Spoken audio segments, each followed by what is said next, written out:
Latviešu teātras skatuves karalienes Vijas Artmanas ģimene nonākusi nepatikšanās. Pareizticīgā baznīca sākusi izmeklēšanu pret Līgu un Kasparu Dimiteriem. Abi ilgus gadus kopuši nelielu dievnām netālu no Cēsīm, Kosā. Tagad baznīcas vadība un vietējā draudze meklē, kur ir valsts budžeta nauda, kas bija paredzēta ēkas logu vitrāžām. Līga Dimiteri līdz šim bija pazīstama ar vairākām skaļām akcijām, gan ar sveitīto ūdeni un krustu vēršoties pret homoseksuāļiem, gan ar krāsu pret veikala Domina reklāmas plakātiem, kas viņas prāt zaimojuši Dievu. Pareizticīgā baznīca par Dimiteres izdarībām nesot sajūsmā un savu piekrišanu tām nesot devusi, taču tagad notikušais baznīcas administrācijai licis ķerties pie nopietnas izmeklēšanas. Bet draudze griezusies korupcijas novēršanas un apkarošanas birojā, lai noskaidrotu, kur Dimiteri likuši dievnam remontam piešķirto naudu. Odeta Kremberga stāsta vairāk. Līdz šim par abu Dimiteru saimniekošanu šeit Skujienas pagasta pareizticīgo baznīcā bija dzirdēti vienīgi labi vārdi, un arī virspriestera Jāņa Kalniņa izdotajā baznīcas vēstures grāmatā ir teikts, ka Svētā Nikolai baznīciņa ir izremontēta un saposta kā līgava kāzām, taču acīm redzamie fakti šeit uz vietas liecina par ko citu.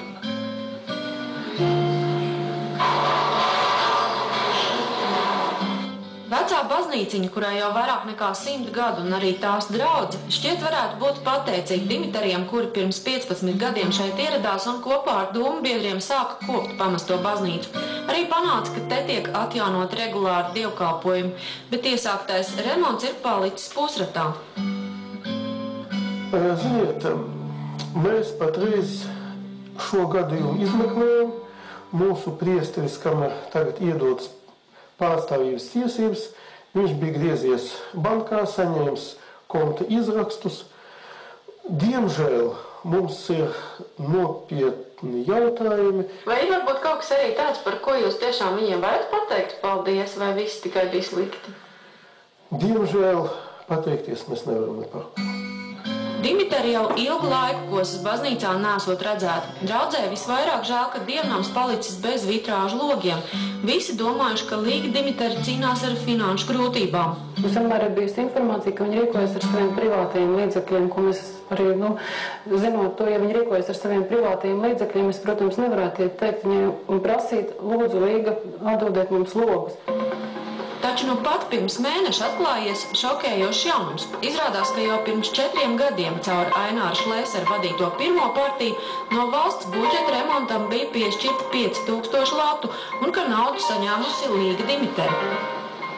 Par valsts piešķirto naudu te zinājusi tikai viena persona, taču klusējusi. Nē, es neteicu nevienam, jo es domāju, ka varbūt ka cilvēks pats kaut kur kādam kaut ko pastāstīs, vai ne? Tā arī tas viss ir palicis. Nu, un kā jums tagad ir tā sajūta? Vispār ļoti drūmi tas viss ir. Ar Dimiteres parakstu un draudzes zīmogu Tieslietu ministrijā atrasti dokumenti, ka logu vitrāžas baznīcā jau sen izgatavotas un nauda iztērēta paredzētajiem mērķim. Toties vitrāžu mākslinieks tagad atzinies, ka darbs nav pat sākts un līgums ir bijis fiktīvs. Patiesībā viņš saņēmis tikai 30% no summas, par ko nopircis materiālus. Tie stāv neizmantoti, no Itālijas vestais vitrāžu svins kļūs nederīgs, bet nauda no Dimiteres nav saņemta. Tā kā jūs parakstījāt to dokumentu, jūs izlasījāt vai? Nē, neizlasīju.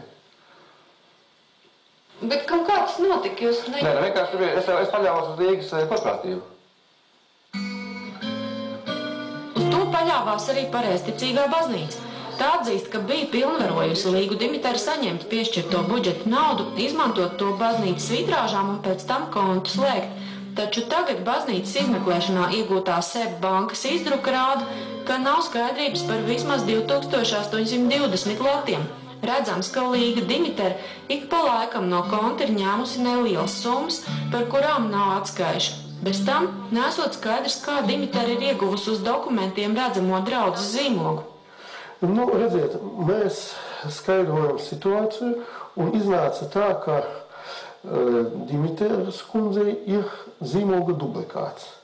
Kā viņš varēja rasties, to mēs nezinām. Bet kā jūs konstatējāt, ka viņai ir tas zīmoga dublikāts? Mums to pateica uzticamie cilvēki. Draudzē uzskata, ka Dimiteru kabatās nonākušie baznīcas lati nav atšķirti no savējiem. Tajā 2007. gada pavasarī strādāju pie viņiem, turpināju to pagrabiņu, kurā pēc papīriem redzams, ka tā nauda ienākusi, ka tā bija tieši tā nauda, kas bija baznīcai paredzēta. Respektīvi, nauda, kas bija paredzēta logiem, tika iztērēta kam sanāk? Sadzīvai, atdodot parādus un remontējot viņu puspaggrabiņu Smiļģu ielā Rīgā. Ja cilvēks kristieti, sevi pozicionē kā kristieti, un tik brutāli paņem vienkārši draudzītei, nabaga draudzītei, noziedot to naudu, ko nodokļu maksātāji ir iedevuši, es nezinu, islamā vienkārši nocirst roku. Līga Dimitera jūtas nepatiesi apvainota. Ģimene esot no sirds strādājusi baznīcas labā, un to kādreiz pateicības rakstā bija atzinis pat metropolīts.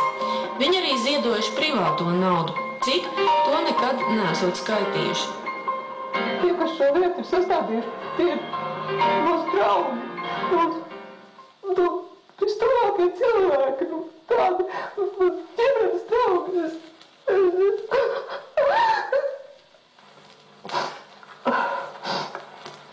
Tā, pajautā kaut ko vēl. Es varu pajautāt tikai par to, ko mums teica tas virsprieks. Un tas, ko viņš saka, ka viņa tā izmeklēšana ir par tiem konkrētajiem 5000. Jā. Jūs varat pateikt, kā tiem 5000 jā? Varu pateikt tā kā es arī šeit esmu uzrakstījis, kad šo tēvu sastādīju es Līga Dimitera un nesu pilnu atbildību par katru lapu.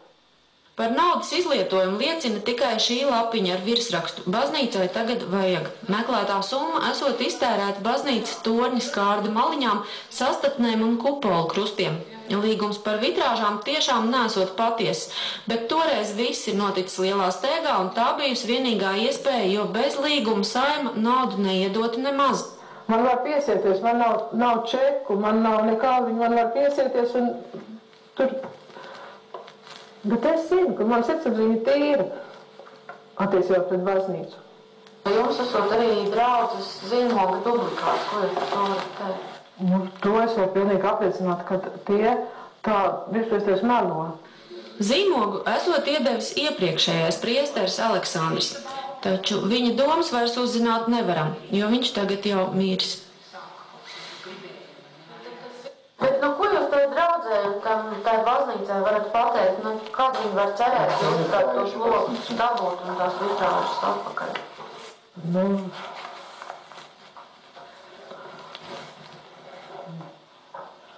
Ja viņi tā uzvedīsies, grūti pateikt. Pašlaik gaidot, ar ko beigsies baznīcas un knapu izmeklēšana, var tikai secināt, ka Līgas Dimiters stāstā visi gal kopā neiet. Piemēram, fakts, ka daļa no valsts piešķirtajiem 5000 tikusi tērēta baznīcas torņu krustu izgatavošanai. Mums te uz galda ir kopija dokumentam, ko Kaspars Dimiters kādreiz rakstījis valsts ieņēmuma dienestam. Viņš skaidro, kāpēc nav samaksājis nodokļus par kādu honorāru un pamato to ar šādiem vārdiem.